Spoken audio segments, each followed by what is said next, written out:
മാസം 5 ഇതുവരെ ഒന്നും ആയിട്ടില്ല. ആ വാര്യരുടെ ആഫീസിൽ കയറി ഇറങ്ങി എന്റെ ചെരുപ്പ് മുഴുവൻ തേഞ്ഞു. ഞാൻ ആകെ കുഴച്ചില്ല. ബാങ്കിൽ ഓടി ക്ലോസ് ചെയ്യണമെന്നും പറഞ്ഞ് ആ ഏജന്റ് ലാസ്റ്റ് വാർണിംഗും തന്നു കഴിഞ്ഞു. ഇത് പറയാനെ താൻ എന്നോട് ഇവിടം വരെ വരാൻ പറഞ്ഞത്? 6 ലക്ഷം രൂപയുടെ ബില്ല് പത്രോസേട്ടിന് നിസ്സാരമായിരിക്കും, എനിക്കല്ല. ചൂടാവില്ല ചന്ദ്ര, നമുക്ക് പോകാൻ വഴി ഉണ്ടാക്കാം. ഇത് കുറെ കാലമായി പറയുന്നു. അതിനിപ്പോ എന്താ കുഴപ്പം? വാര്യ തന്നോട് എന്താ പറഞ്ഞേ? കമ്പിയുടെ സിമെന്റിന്റെ സ്റ്റേറ്റ്മെന്റ് ഒന്നും ശരിയല്ല, മെഷർമെന്റിൽ എന്തൊക്കെയോ പെശകുണ്ട്, അതുകൊണ്ട് അത് ക്ലാരിഫൈ ചെയ്യാതെ ബില്ല് പാസ്സാക്കൂലെന്ന്. 10 ദിവസം കൊണ്ട് തന്റെ ബില്ല് പാസ്സാവും, ഞാൻ ഉറപ്പ് തരുന്നു. പോരെ? അത് മതി. വാര്യ സാർ എനിക്ക് പണം തരാനുള്ള കാര്യം ശരി തന്നെ. പത്രോസേട്ടൻ എന്നെ ഒരുപാട് സഹായിച്ചിട്ടുണ്ട്, അതും ശരി തന്നെ. എന്ന് വെച്ച് ഒരു മനുഷ്യത്വമില്ലാതെ സൗകര്യം പോലെ തിരിച്ചു തന്നാൽ മതി എന്ന് പറഞ്ഞ കാശ് ഒരു കാരണം കൂടാതെ പെട്ടെന്ന് തിരിച്ചു വയ്ക്കുന്ന എങ്ങനെയാ പത്രോസേട്ടാ? ചോദിക്കണം, ചോദിക്കാതെ പറ്റില്ല ഹംസേ. ക്ഷമിക്കണം, എന്നെ കൊണ്ട് സാധിക്കില്ല പത്രോസേട്ടാ. താനി വന്ന്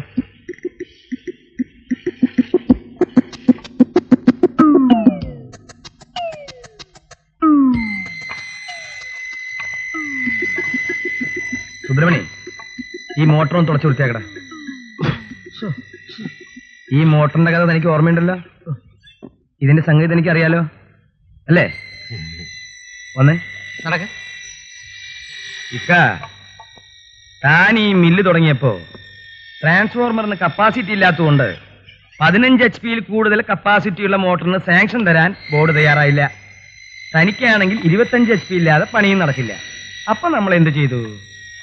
25 HP മോട്ടോർ വാങ്ങി ഒറിജിനൽ ലേബിൾ ഇളക്കി മാറ്റി പകരം മറ്റൊരു കള്ള ലേബിൾ കോയമ്പത്തൂരിലുള്ള ശാന്ത മെറ്റൽ ലേബിൾ കമ്പനിയിൽ ഉണ്ടാക്കിച്ച് അതിൽ 15 HP എന്ന് എഴുതി ബോർഡിനെ പറ്റിച്ച് കാര്യം സാധിച്ചു. എന്താ, അങ്ങനെയല്ലേ ഉണ്ടായത്? അതിന് അന്ന് നമ്മൾ എഞ്ചിനീയർമാർക്ക് ഇഷ്ടം പോലെ കാശ് കൊടുത്തില്ലേ? തനിക്ക് ഐഡിയ പറഞ്ഞു തന്നതിന് താൻ എനിക്കും കാശ് തന്നു എന്ന് വെച്ച് കുറ്റം അല്ലാതെ ആവും ഹംസക്കുട്ടി. ഈ വിവരം ഇന്ന് ബോർഡ് അറിഞ്ഞാൽ തന്റെ ഗതി എന്താവും? മില്ലോ പൂട്ടും, കൂടാതെ ബോർഡിനെ വഞ്ചിച്ചതിന് ജയിൽ ശിക്ഷയും കിട്ടും. ഇനി തീരുമാനിക്ക് വാരോട് കാശ് ചോദിക്കണോ വേണ്ടേന്ന്. തീരുമാനം ഇത്തിരി പെട്ടെന്നാവണട്ടാ. പൂവാടാ പിള്ളേരെ, വാ വാ വാ.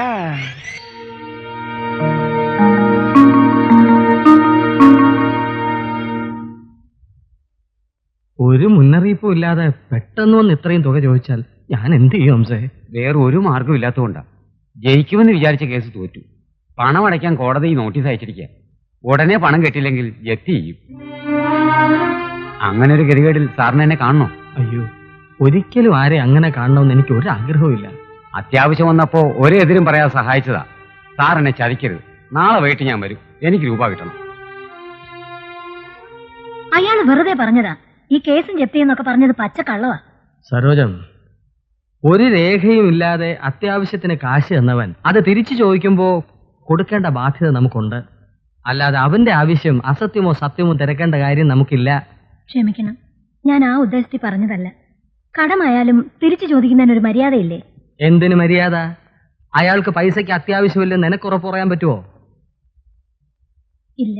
പിന്നെ എന്തിനാ സരോജം നീ എഴുതാപ്പുറം വായിക്കുന്നത്? ദൈവമേ, എന്താണ് ഇതിനൊരു പോംവഴി? ഞാനൊരു കാര്യം പറഞ്ഞാൽ ദേഷ്യപ്പെടുവോ? മേരിക്കുട്ടിയോട് ചോദിക്കട്ടെ? വെറുതെ വേണ്ട, പലിശ കൊടുത്തേക്കാം. അതൊക്കെ ആവശ്യമില്ലാത്ത. എതിര് പറയരുത്. തൽക്കാലം മറ്റൊരു പോംവഴിയും നമുക്കില്ല. എന്റെ മാതാവേ, 35,000 രൂപയോ? ഇത്രയും കാശിന് ഞാൻ എവിടെ പോകാനാ എന്റെ സരോജം? വല്ലതും 10,000 1,000 വല്ലതും ആയിരുന്നെങ്കിൽ നോക്കായിരുന്നു. പിള്ളേരുടെ അപ്പച്ചന്റെ ലക്ഷക്കണക്കിന് രൂപ വാര്യസാറിന്റെ മേശപ്പുറത്ത് ഇരിക്കുകയല്ലേ. ഇവിടുത്തെ കാര്യം തന്നെ വലിയ ബുദ്ധിമുട്ടില്ല. എന്നാ ഞാൻ വരട്ടെ? എന്നാ ചെല്ല്. എന്നോട് ഒന്നും തോന്നല്ലേ. അയ്യടി, കാശ് ചോദിക്കാൻ നടക്കുന്നു. ആണല്ലോ. എന്താ, എന്ത് പറഞ്ഞു? കിട്ടിയോ? അവരുടെ അടുത്ത് രൂപയില്ലെന്ന്. ആ, ഒരു കണക്കിന് അതും നന്നായി. നീ വാ. ഒരു നേരം പോക്ക് കേൾക്കണം. കുറെ കാശും കടഞ്ഞു വെച്ചിരുന്ന വാര്യരുടെ കെട്ടുകൾ ഇവിടെ വന്നിരുന്നു. എന്നിട്ട് ഞാനില്ലെന്ന് പറഞ്ഞു. ഇല്ലെന്ന് പറഞ്ഞോ? ഞാൻ എത്ര കഷ്ടപ്പെട്ട ഇങ്ങനെ ഒരു അവസരം ഉണ്ടാക്കിയെന്ന് നിനക്കറിയോ? എന്തിന്? എന്തിന്? ഞാനൊന്നും പറയണില്ല. എന്നോട് എന്തിനു ആവശ്യമില്ല ചൂടാവുന്നേ? എടി കഴുതേ, ലക്ഷക്കണക്കിന് രൂപ ആ വാര്യരുടെ ദയവിൽ കിടക്കുക. അതൊന്ന് പാസ്സാക്കി എടുക്കാൻ ഞാൻ ഒപ്പിച്ചു വെച്ചൊരു കെണിയല്ലായിരുന്നത്. അത് എന്നോട് പറയാതെ ഞാൻ എങ്ങനെ അറിയും? നീ ഒരു കാര്യം ചെയ്യണം. നാളെ പുലർച്ചയ്ക്ക് അവർ ചോദിച്ച കാശ് കൊണ്ടു കൊടുക്കണം. ബാക്കി കാര്യം ഞാൻ ഏറ്റു. ഓ ശരി, സമ്മതിച്ചു. അതിന് ഈ ഒച്ചയും ബഹളം വെക്കുന്ന എന്തിനാ?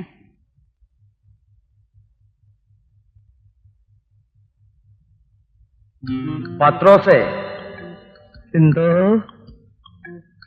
ആ പറഞ്ഞാട്ടെ. നീ എന്നിൽ നിന്നും ഏറെ അകന്നിരിക്കുന്നു. ഇനി അനുഭവമേ നിനക്ക് പാഠമാകും.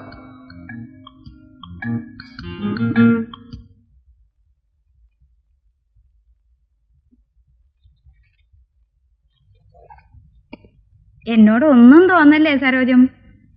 ഇന്നലെ പൈസ ഇല്ലെന്ന് പറഞ്ഞതിന് മോന്റെ അപ്പച്ചൻ എന്നെ ഒരുപാട് ചീത്ത പറഞ്ഞു. ഇങ്ങോട്ട് ഞാൻ എടുത്തു തരാം. നേരം വെളുത്താൽ ഉടനെ ഇതിവിടെ കൊണ്ട് തന്നേക്കണമെന്നായിരുന്നു ഓർഡർ.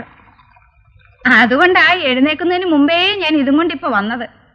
അല്ലെങ്കിൽ പിന്നെ അതിനാ പോരെ. എന്റെ കന്യാമാതാവേ, മറ്റുള്ളവരുടെ കാര്യത്തിൽ ഇങ്ങനെയും കരുണയുള്ള ഒരു മനുഷ്യൻ.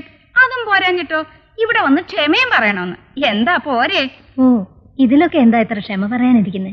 അല്ല, വാര്യർ സാറില്ലേ ഇവിടെ? കുളിക്കുവാ. ആ, കാപ്പി ഇടാൻ ഒരുപാട് താമസിക്കുമായിരിക്കും. ഞാനും കാപ്പി കുടിച്ചില്ല. എന്നാ പോട്ടെ. ആ, ഇതിന് കടലാസൊന്നും ഒപ്പിടണ്ടായോ? എന്തുവാ കടലാസ് ഒപ്പിടണോന്നോ? ഒരു ഒറ്റ വീക്ക് വെച്ച് തന്നാലുണ്ടല്ലോ. എന്റെ സരോജം, നമ്മൾ തമ്മിൽ ഈ അയൽവക്കത്തിരുന്ന് വിശ്വാസം അങ്ങനെ കാണിക്കുവോ? ഒരു സാധനം വാങ്ങിച്ചു പോരെന്ന് പ്രത്യേകം പറഞ്ഞിരിക്കുക. ഞാൻ പോവാ. ചേട്ടാ, ഒരു വാതിൽ തുറന്നാൽ വേറൊരു വാതിൽ തുറക്കും. എന്റെ അമ്മേ, ഇവിടെ വന്നേ. നിനക്ക് വല്ലതും പറ്റിയ? ഒന്നും പറ്റിയില്ല. ആ രാജൻ എനിക്ക് നേരെ വാതിൽ കൊട്ടിയടച്ചപ്പോ ആ വാരിയർ എന്ന് പറയുന്ന നല്ല മനുഷ്യൻ എനിക്ക് വാതിൽ തുറന്നു. ഇനിയും വാതിൽ തുറക്കുക. ആ, ചിലപ്പോ ഇനിയും തുറക്കും. ചേട്ടൻ നാളെ കണ്ടോ എന്റെ ബില്ലൊക്കെ പറന്ന് പാസ്സാവണത്. പത്രോസ് എന്ത് സൂത്രപ്പണിയാ ഒപ്പിച്ചത്?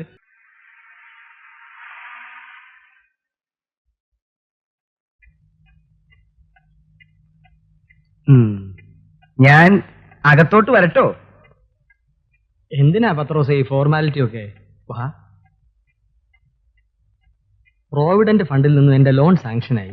അത് കിട്ടിയാൽ ഉടനെ ഞാൻ തിരിച്ചു തന്നേക്കാം. ഇതല്ലേ പറയാൻ ഉദ്ദേശിച്ചത്? തന്നോളൂ, സൗകര്യം പോലെ തന്നോളൂ. ഏതായാലും താൻ എന്നെ വലിയൊരു ആപത്തിൽ നിന്നും രക്ഷപ്പെടുത്തി. അതുപോലെ ഒരു ആപത്തിൽ നിന്നും സാർ എന്നെയും രക്ഷപ്പെടുത്തണം. എന്റെയും ചന്ദ്രന്റെയും കുറെ ലക്ഷം രൂപയുടെ ബില്ലുകൾ സാറിന്റെ കാരുണ്യം കാത്ത് ഈ മേശയ്ക്കകത്ത് ഒളിച്ചിരിപ്പുണ്ട്. അതൊന്നും ഉന്തി തള്ളി മേപ്പോട്ട് വിടണം. ഇല്ലെങ്കിൽ പത്രോസ് കുത്തുവാളെടുക്കേണ്ടി വരും. അത് പത്രോസെ, പാസ്സാക്കാൻ ഒരു നിവൃത്തിയില്ലാത്തതുകൊണ്ടാണ് അത് ഈ മേശപ്പുറത്ത് ഇരിക്കുന്നത്. അത്രത്തോളം കൃത്രിമത്വം അതിനകത്തുണ്ട്. അല്ലാതെ മനഃപൂർവ്വമോ വൈരാഗ്യമോ ഒന്നും കൊണ്ടല്ല. എന്നാലാവുന്ന ബില്ലുകളെല്ലാം പത്രോസ് പറയാതെ തന്നെ ഞാൻ പാസ്സാക്കി വിട്ടിട്ടുണ്ടല്ലോ. ശരിയാണ്, ഞാൻ സമ്മതിച്ചു. ഞാൻ ഇന്ന് വരെ ഒരു ബില്ലിന് വേണ്ടി സാറിന്റെ അടുത്ത് വന്നിട്ടില്ല. ഞാൻ ആദ്യവും അവസാനമായിട്ടാണ് സാറിന്റെ അടുത്ത് വരുന്നത്. സാർ എന്നെ രക്ഷിക്കണം. ബുദ്ധിമുട്ടാണ് പത്രോസെ. മുകളിലുള്ളവരെയൊന്നും സാറ് പേടിക്കണ്ട. എന്റെ മനസാക്ഷി എനിക്ക് പേടിക്കണമല്ലോ. മനസാക്ഷി മണ്ണാങ്കട്ട പൂവാൻ പറവാരേ. ഈ കാര്യത്തിന് പത്രോസ് ഇനി എന്നെ നിർബന്ധിക്കരുത്. പണം വാങ്ങുമ്പോ പെങ്ങൾ എങ്ങനെയല്ലല്ലോ പറഞ്ഞത്. പെങ്ങളോ? തന്റെ പെണ്ണുമ്പിള്ള. മനസ്സിലായില്ല. സാറിന്റെ ഭാര്യ മേരിക്കുട്ടിയുടെ അടുത്തുനിന്ന് കൈനീട്ടി പണം വാങ്ങുമ്പോ സാറിനോട് പറഞ്ഞ് ബില്ലൊക്കെ വേഗം പാസ്സാക്കി തരാമെന്ന് ഏറ്റതാണല്ലോ. കള്ളം പറയരുത്. എന്റെ ഭാര്യ ഒരിക്കലും ഇങ്ങനെ പറയില്ല പത്രോസ്. നിങ്ങൾ ഇല്ല എന്ന് പറഞ്ഞാൽ ഇല്ല, അത്രയല്ലേ ഉള്ളൂ. പക്ഷെ പ്രൂവ് ചെയ്യാൻ എന്റെ അടുത്ത് രേഖയൊന്നുമില്ലല്ലോ. ഓശാരം ചെയ്യാൻ അച്ചാരം വാങ്ങിയിട്ട് ഓക്കാനിക്കിന് എന്തിനോട് വരേ? ഇറങ്ങി പോടാ പട്ടി. Get out.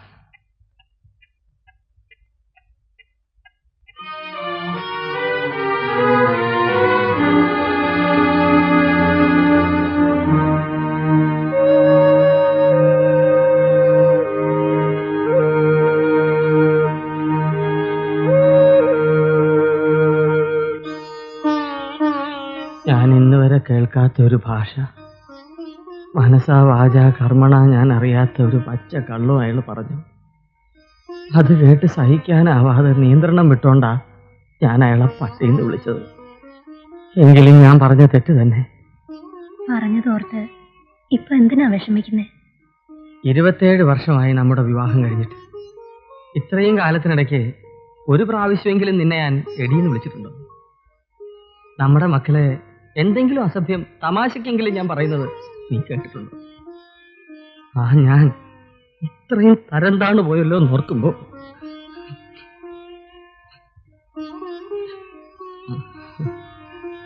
എങ്ങോട്ടാ? ഞാൻ പത്രോസിനോട് മാപ്പി ചോദിച്ചിട്ട് വരാം. വേണ്ട. ഞാനെല്ലാം കേട്ടു. അച്ഛൻ മാപ്പ് വയ്ക്കേണ്ട കാര്യമില്ല. കാരണം he doesn't deserve it. I don't care. ഞാൻ മാപ്പി ചോദിക്കുന്നത് എന്റെ മനസ്സമാധാനത്തിന് വേണ്ടിയാണ്. ഞാൻ ചോദിച്ചിട്ട് വരാം. വേണ്ട, നിങ്ങൾ ഇതിന് മാപ്പ് ചോദിക്കേണ്ട കാര്യമില്ല. എന്താ സരോജം നീ ഇവനെ പോലെ സംസാരിക്കുന്നത്? അച്ഛൻ പറഞ്ഞൊക്കെ ഞങ്ങൾ ഇന്നുവരെ അനുസരിച്ചിട്ടുണ്ട്. ഒരു പ്രാവശ്യം ഞങ്ങൾ പറയുന്ന അച്ഛൻ അനുസരിക്കണം. മോനെ, തെറ്റ് എന്റെ ഭാഗത്താണെങ്കിൽ ഞാൻ മാപ്പി ചോദിക്കുന്നതല്ലേ ശരി? ശരിയായിരിക്കാം. പക്ഷെ അച്ഛൻ അയാളത്ത് മാപ്പ് വയ്ക്കാൻ പോയാൽ അയാൾ അച്ഛന്റെ തലയിൽ കയറും, ആട്ടി പുറത്താക്കും. അതുകൊണ്ട് ഞാൻ സഹിച്ചെന്ന് വരില്ല. അപ്പൊ പ്രശ്നം കൂടുതൽ വഷളാവും.